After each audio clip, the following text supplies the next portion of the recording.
आज की जन आक्रोश रैली में गांव-गांव ढाणी-ढाणियों से पधारे सभी सम्मान्य वरिष्ठ कार्यकर्ताजन, परम सम्मान्य मातृशक्ति, युवा साथी, पार्टी के सभी पदाधिकारियों, जनप्रतिनिधि, आज के इस अवसर पर मैं बहुत ज्यादा नहीं बोलकर 2-3 निवेदन आप सभी से करना चाहूंगा। पिछले 3 साल से राजस्थान में जिस प्रकार का अराजकता का माहौल है, समाज का कोई वर्ग ऐसा नहीं है जो इस अराजकता की स्थिति से पीड़ित नहीं हो, चाहे वो किसान वर्ग हो, चाहे वो मातृशक्ति हो, चाहे वो युवा वर्ग हो, चाहे वो अनुसूचित जाति जनजाति वर्ग हो, चाहे वो पिछड़ा वर्ग हो, ऐसा कोई वर्ग नहीं है। और इतिहास हमें ये सिखाता है कि समय रहते अगर अराजकता की स्थिति का विरोध नहीं किया गया तो उसके परिणाम भयंकर हो सकते हैं। और इसके लिए मैं आपको त्रेता युग का एक उदाहरण देना चाहूंगा। जब हस्तिनापुर की राजसभा में चीरहरण हो रहा था, गंगापुत्र भीष्म, गुरु द्रोणाचार्य, गुरु कृपाचार्य सारे धीरंधर सर झुकाकर मौन साधे बैठे थे। और अंत में हासिल क्या हुआ, मुझे आप लोगों को बताने की आवश्यकता नहीं है। प्रजातंत्र में और पुरातन काल में एक ही अंतर है। प्रजातंत्र में जनता की सेवा करके, जनता की आराधना करके, जनता को बरगला के, जनता को बहका के सत्ता प्राप्त की जाती है। और पुरातन काल में देवताओं की आराधना करते राक्षस लोग वरदान लेते थे।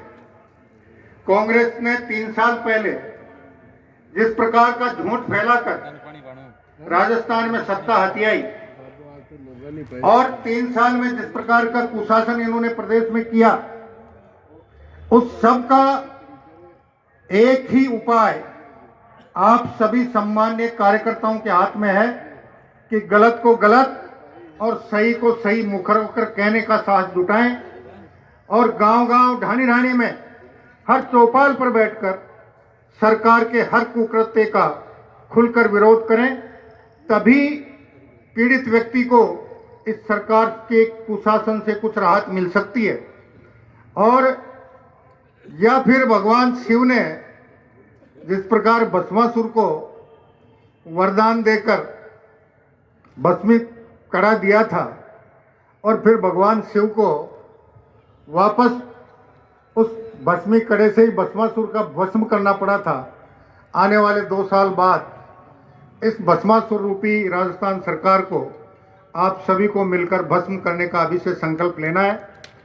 जितना ये अन्याय क्यों बढ़ता है कि भले आदमी जब चुप हो जाते हैं तो अन्यायी का हौसला बढ़ता है, और भले आदमी अगर मुखर हो जाते हैं तो निश्चित रूप से अन्यायी का भी हौसला टूटता है और आम गरीब आदमी पे उसका अन्याय कम हो जाता है।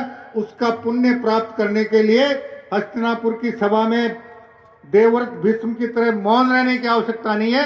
अपनी यथाशक्ति जितना कुछ आप खुलकर विरोध कर सकते हैं करें। अभी सरपंच ट्रेप क्या हो गए भाई साहब, हमारे यहाँ तो तहसीलदार फरार हो रहा है। श्रीमाधोपुर का तो तहसीलदार भ्रष्टाचार के मामले में फरार हो रहा है। रोज इतने भ्रष्टाचार चरम पर है। सरकार कहती है कि हम 0 टॉलरेंस रखते हैं, लेकिन जितने भ्रष्टाचारी पकड़े गए सबके खिलाफ मुकदमा चलाने की अनुमति की पत्रावलियां मुख्यमंत्री के कार्यालय में ढेर लगाकर पड़ी हैं। एक की भी अनुमति जारी नहीं कर रहा है। तो फिर पकड़े जाने का मतलब क्या है कि जितना भ्रष्टाचार उसने किया है उससे वापस सरकार में बैठे लोग अपनी जेब उस भ्रष्टाचार के पैसे से भर सकें। इसलिए पंचायत राज का तो पिछले 3 साल में जिस प्रकार का भट्ठा बिठाया है 5-5, 6-6 चरण हो गए चुनाव में, पता ही नहीं चला कौन सी पंचायत में सरपंच बन गया, कौन सी पंचायत समिति में प्रधान बन गया, कौन से जिले में जिला प्रमुख बन गया। पंचायत राज की शक्ति को छिन भिन करने और भारत सरकार द्वारा गांव के विकास के लिए जो पैसा आ रहा है उसको सरकार अपने खुद के खर्चे, कर्मचारियों को वेतन देने में खर्च करके और विकास के कामों को ठप कर रखा है। वो अगर पंचायत राज का एक साथ चुनाव होता, सारे सरपंच मिलते, सारे प्रधान मिलते, सारे जिला प्रमुख मिलके अगर आवाज उठाते तो वो पैसा ही सरकार को ग्रामीण विकास के लिए पंचायतों के माध्यम से देना पड़ता। इस सब को रोकने के लिए बहुत सारी ऐसी बातें हैं कि अगर मैं शुरू करूंगा तो 6 घंटे से पहले समाप्त नहीं होगी। इसलिए मेरा तो हाथ जोड़कर एक ही निवेदन है कि अन्याय के खिलाफ खुलकर बोलने में किसी प्रकार की कोताही नहीं बरतें, तभी आने वाली पीढ़ियां आपको इस पाप से मुक्त करेंगी। वरना इस सरकार द्वारा आम गरीब आदमी के साथ जो अन्याय, समाज के हर वर्ग के साथ जो अत्याचार किया जा रहा है, उसमें मौन रहकर आप भी किसी न किसी रूप में भागी बनेंगे और उस पाप का बोझ हम सबको मिलकर ढोना पड़ेगा अगर हम मुखर नहीं होंगे। इसलिए मेरा तो निवेदन यही है। ये 5 महीने से ट्रैप हो गया, उप सरपंच को चार्ज नहीं दे रहा है, कलेक्टर से सारे जनप्रतिनिधि मिल गए। भैया, कलेक्टर हो चाहे एसपी हो, जिले में वो अधिकारी लगता है जिसकी आत्मा मर जाती है।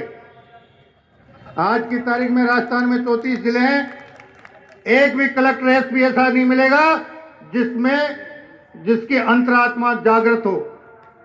सारे अधिकारी फील्ड में वही लगे हुए हैं जिनकी आत्मा मरी हुई है। इसलिए अधिकारियों से आपको किसी प्रकार की उम्मीद रखने की आवश्यकता नहीं है। आप कोर्ट कचहरी करके जरूर कुछ प्राप्त कर सकते हैं। इन्हीं शुभकामनाओं के साथ मैं उम्मीद करूंगा कि आने वाले समय 2 साल के समय में सरकार के हर अन्याय और अत्याचार का डटकर मुकाबला करने में आप मुखर होकर योगदान देंगे। इसी आशा और उम्मीद के साथ सभी को यथायोग्य राम राम। जय हिंद, जय भारत।